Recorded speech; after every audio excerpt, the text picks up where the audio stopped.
اقعد عدل، نزل ريولك، حاج خالتك عدل، رفع صوتك، رد على ابوك عدل. حقول تسوي كذي؟ بسرعه ترى كم سحبتوا 5 دينار في دقيقه. اذا رصيدكم 100 دينار بيخلص ترى في 5 دقائق. استخدموا رصيد الطاعه في شيء معقول. لا تتامرون، لا تتدخلون بين الياهل وابوك، لا تتدخلون بين الياهل وخواله، ولا بينه وبين عمامه، خلوه يتفاهموا بروحه.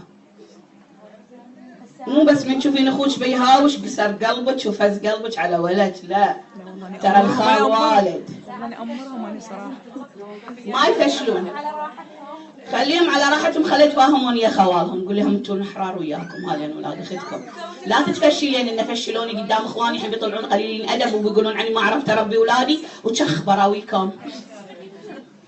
والصرخه ابلغ اثر على الطفل هو الصرخه، ابلغ من الضرب. مو معناته تمدون يدكم تضربون، بس هذه الصرخه اللي تستسهلونها هي اللي تؤدي الى تبول لا ارادي، تؤدي الى الكذب لانه بيضطر يدافع عن نفسه، بيكذب، وعقب الكذب بتصير السرقه بدافع شنو؟ الحرمان العاطفي وليس الحرمان المادي. وعقب السرقه بعد وش صار؟ وش بقى؟ استلموا بعد برا اولاد الشوارع الانحراف، مخدرات ببلاش تركهم. تدرون عن السويكه؟ سمعتون عن السويكه؟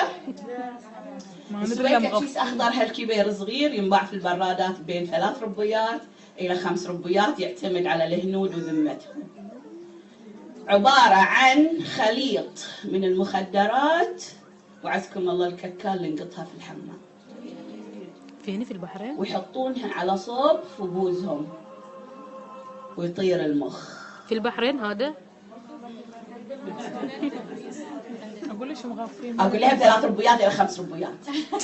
اقول في البحرين وين يبيعون 3 الى 5 ربيات؟ على فكره في تنافس وايد شديد بين البرادات، يسوون عليها ديسكاونت بعد، وينزلون عليها لأن يكتبون عليها اكسبورت، يعني صناعة خاصة بالتصدير، ويحطون لكم عليها على صوب صورة مسيد أي إنها حلال، ويحطون لكم عليها فليفر فراولة ومانجو.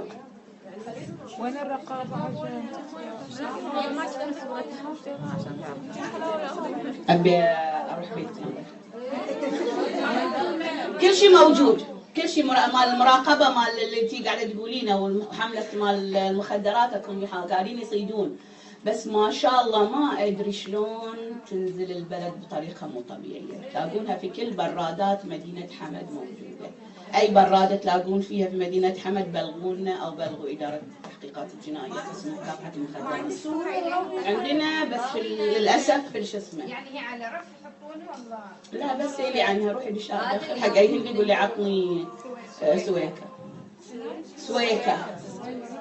يوم حاضرت في مدرسة يثرب عنها لأولياء الأمور، اللي يقول لي ولي الأمر هناك واحد شرطي يقول لي إذا تبين دوار الأول مركز شرطة مدينة حمد دوار الأول كلهم يتعاطونها.